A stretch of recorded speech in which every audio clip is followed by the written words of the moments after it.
सभी भक्तों को राधे राधे। आज का विषय रामायण से संबंधित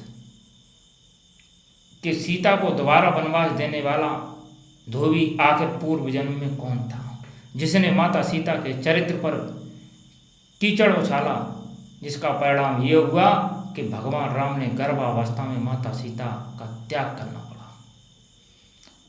उस धोबी का आज संपूर्ण वृत्तांत एक कथा के माध्यम से समझने का प्रयास करेंगे। एक समय की बात है कि माता सीता उद्यान में अपने बगीचे में अपनी सखियों के साथ घूमने के लिए आई।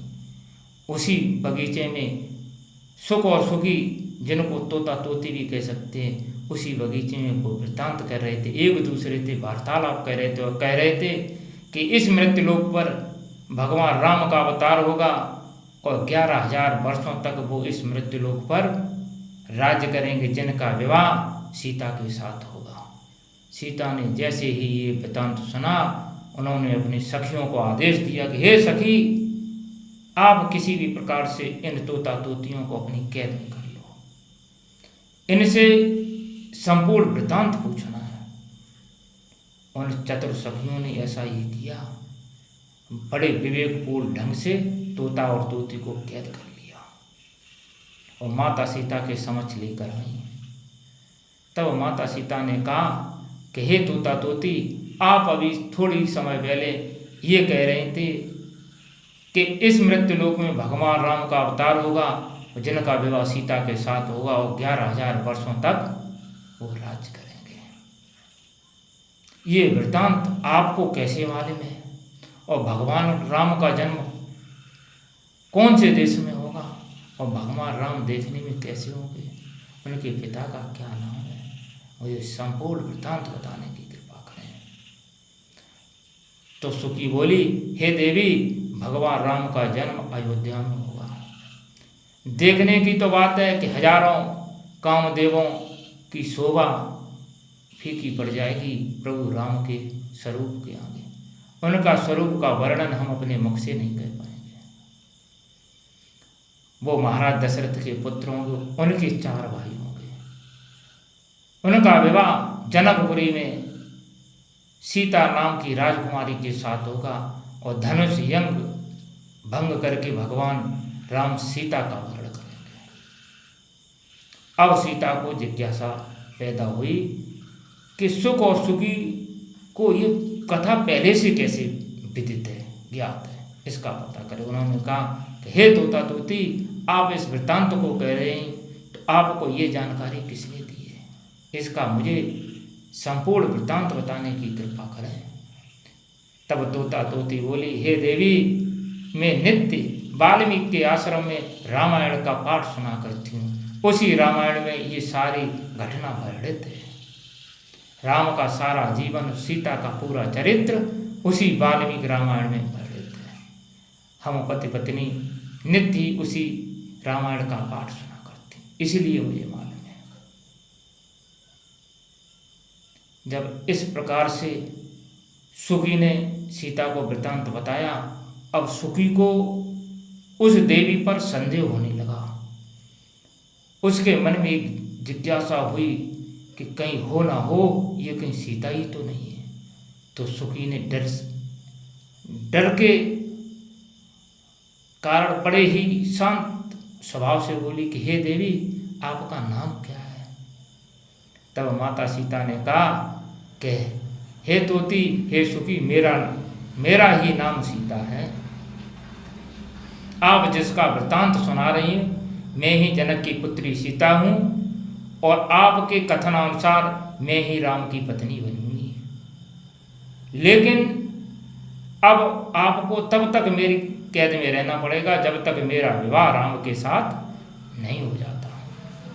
माता सीता की ऐसी वचन को सुनकर तोता तोती के होश उड़ गए। तोता बोला कि हे देवी, मेरी पत्नी सुकी इस समय गर्भावस्था में है। उसके लिए मुझे कोई उचित स्थान की खोज है, जिसके कारण मैं अपने बच्चों को जन्म दे सकूं। मुझे एक सुरक्षित स्थान की आवश्यकता है।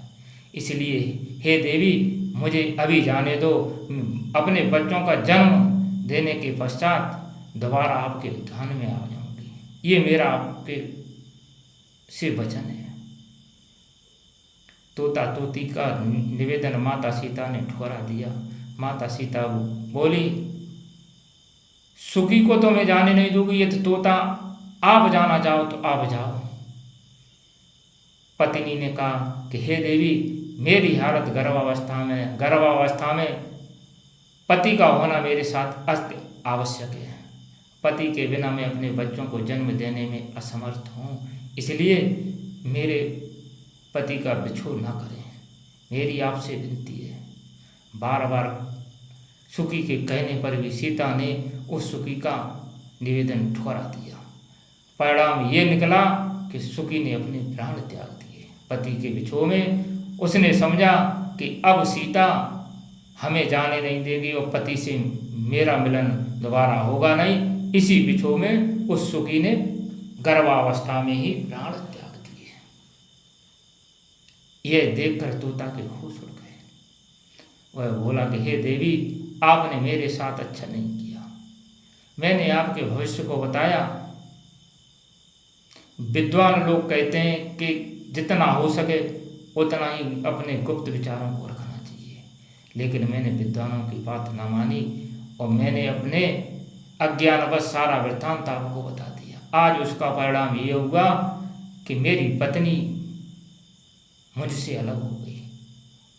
हे देवी, प्राण तो मैं भी त्यागूंगा, क्योंकि मैं अपनी पत्नी के बगैर एक पल नहीं रहूँगा, लेकिन मैं तुम्हें श्राप जरूर दूंगा।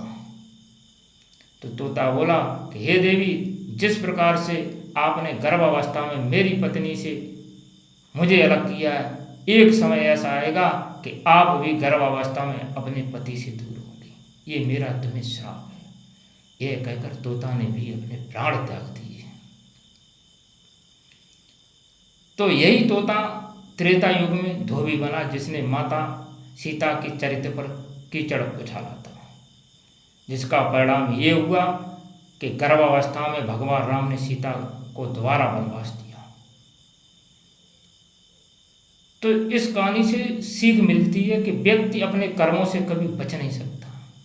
जैसे कर्म दूसरे के साथ करेगा, वैसा ही उसे भोगना पड़ेगा। माता सीता ने सुखी का निवेदन ठुकराया। परिणाम ये हुआ कि सुखी ने गर्भावस्था में अपने प्राणों का त्याग कर दिया।